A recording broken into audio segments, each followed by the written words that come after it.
My brother didn't get a second chance. He shouldn't. A sister fighting to keep the person who killed her brother in prison. Robert Weidman is serving a life sentence for a robbery that turned into a murder. Lisa, now though, the governor could pardon him, and Channel 11 News reporter Aaron Martin sat down with the victim's sister, who says that would be justice undone. These pictures of Nicholas Morena are more than 4 decades old, but it's all his family has left to remember him after he was killed in a robbery while trying to buy stolen TVs near his used car lot on Sawmill Run Boulevard. When I had my own children, I understood why, what it would be like to lose a child. And I don't know how she lived with the pain all those years. 3 men were convicted in Morena's death, including Robert Weidman. He didn't pull the trigger, but he was charged as an accomplice and convicted of second-degree felony murder in 1976. He's serving life in prison without parole.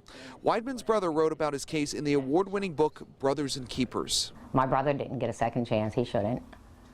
When Robert Weidman yelled, "Get him," to an armed man, he sentenced Nicky to death.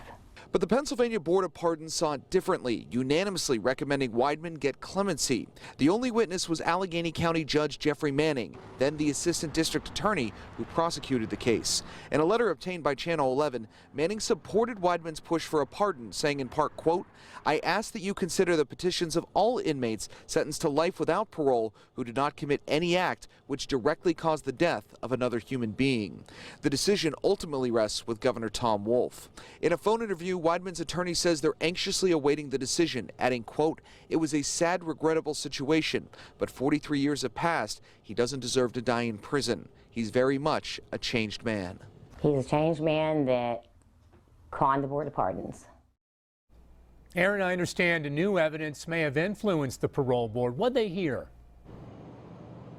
Well, they heard from Weidman's attorney actually about a lawsuit that was filed by the Morena family in regards to the treatment of Nicholas Morena after he had been shot in the back. That happened at the now closed St. Joseph's Hospital over in the South Side. In fact, there was a medical expert, Cyril Wecht, who testified that if it wasn't for that treatment, he likely would have survived. Now, this was also the main argument that was made here at the Allegheny County Courthouse for a new trial about 20 years ago.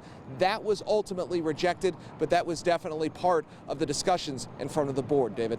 All right, Channel 11's Aaron Martin reporting live for us tonight. Aaron, very important story. Thanks so much.